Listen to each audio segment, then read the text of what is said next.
Pada bulan Februari tahun ini, saya 3 hari berada di negara yang lebih lambat 5 jam dari waktu Indonesia. Perjalanan bisnis, walaupun singkat, membuat pencerahan baru pada diri saya di dalam cara memandang bisnis untuk kaum milenial ini. Hal ini membuat saya komentar dalam hati, kok nggak pinter-pinter ya saya ini jadi orang. Dalam hal bisnis, belajar mulu. Salah satu bisnis yang baru mulai jalan mengharuskan saya berada di Spanyol. Sebagai salah satu pemain terbaik di Eropa, perusahaan mitra saya ini mengundang untuk penandatanganan perjanjiannya langsung di Madrid, markas perusahaan tersebut. Yang saya mau ceritakan bukan usaha saya, tetapi pengalaman bersama mitra saya di saat makan siang di hari terakhir. Kami bertujuh dari 6 negara berbeda asalnya. Saya berdua dari Asia, yang sisanya dari Irlandia, Portugis, 2 dari Spanyol, dan 1 dari Jerman. Dalam diskusi santai tersebut, salah satu dari mereka berkata, "Kamu beruntung ya tinggal di Indonesia, karena kami di Eropa sudah kecil sekali peluang kami untuk bisa menemukan pain point." Sahabat semua pasti tahu mengenai pain point. Saya selalu ulang-ulang dalam video yang lalu,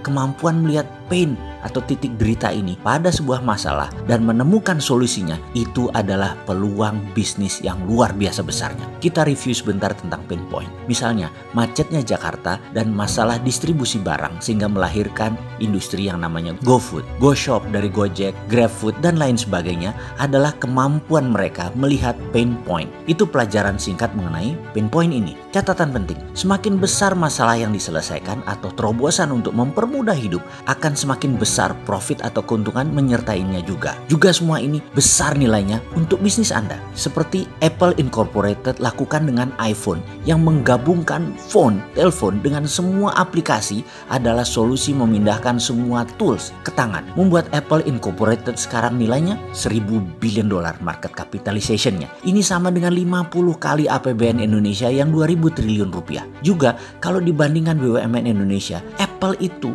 nilainya 100 kali lebih besar dari BUMN. Ya sudahlah, itu lesson learn bagi pengelola BUMN yang sering netek, minta nenen ke APBN sampai 150 triliun lagi sekarang. Sekali lagi, jangan mentang-mentang deh Anda ada APBN, Anda menjadi tidak survive begitu sih berbisnisnya. Lu tuh nggak ada apa-apanya, sudah nggak terlalu produktif BUMN-nya, masih netek lagi sama membayar pajak. Lalu hebatnya di mana? Bener deh, ada lebih dari 500 perusahaan di dunia ini yang asetnya serta kapitalisasinya lebih besar dari seluruh nilai BUMN kalau digabungkan. Dan mereka nggak minta APBN negaranya. Ngaca ya dalam mengelola BUMN, hati-hati ke depannya. Rencana Anda harus bener-bener supaya jangan diledekin kayak gini. Jadi saat ini kita sudah paham kan tentang pain point secara sekilas. Nah, di Eropa kata mereka, kita mau buat apa lagi? Semua sudah ada. Mulai dari yang besar seperti IKEA sampai yang kecil buat jeans dilukis. Semua orang seakan-akan do something dalam tanda petik. Sudah nggak ada pain point lagi yang bisa diselesaikan. Semua pain sudah hilang. Kami terus mencari dan mencari. Terus mencoba semua orang berpindah negara satu negara Eropa lainnya. Dan generasi muda sekarang paling-paling bekerja jadi pegawai saja maksimum bisanya. Bayangkan, sampai nano niche sudah ada pemainnya.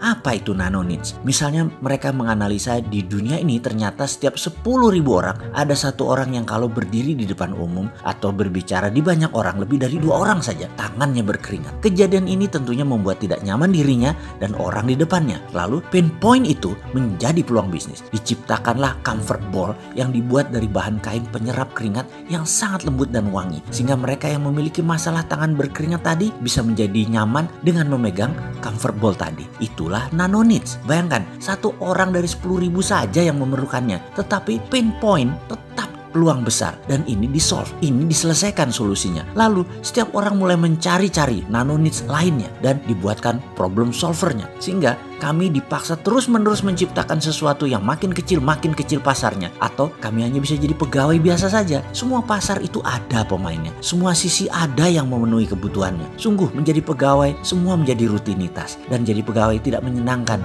dalam jangka panjang. Kami selalu membayangkan Asia seperti Indonesia. Wih, pasti enak banget di Indonesia. Surga, di mana-mana masih banyak peluang, masih major needs bahkan belum ada yang memainkannya. Di mana-mana banyak pain point yang masih bisa bisa menjadi peluang dan masih banyak yang harus diselesaikan. Beruntungnya ya kalian itu hidup di wilayah economic growth. Sumber daya manusianya ada dan muda lagi, rata-rata 27 tahun usia demografiknya. Ada sumber alam yang luar biasa banyaknya. Pasti semua orang bergairah sekali ya di Indonesia itu. Saling isi, saling menutupi semua pain point. Mendengar itu saya tertawa dalam hati. Mana ada yang mikirin pain point di Indonesia? Yang ada hanya mikirin politik. Gak ada terobosan solusi ekonomi bernegara karena mereka terlalu memuja obor dan IMF. Rakyat di mana-mana bicaranya dan komentarnya hanya politik. Gak ada tuh yang mau bekerja berkreasi menciptakan solusi dari pain point ini, bro. Lu pade aja masuk Indonesia lagi deh, jajah lagi deh tuh Indonesia daripada dijajah Tiongkok. Jorok orangnya, bener ya. Jangan-jangan lebih enak dijajah Eropa. Seenggaknya pada minta kawin sama bule Eropa, cowok ceweknya. Kawin campuran itu biar turunannya pada keren-keren, jadi pada Indo. Asli saya cynical banget komentar dalam hati tersebut. Karena kok di Indonesia nggak ngelihat apa yang mereka lihat ya? Sebel gua. Apalagi pejabatnya. Semua cipta anak bangsa ini pasti nggak lancar jalannya. Ada izin INA itu yang nggak jelas. Di mana sih berjuangnya kalian untuk rakyat? Kalian di atas tuh rebutan APBN doang bisanya. Gamput tenan kon.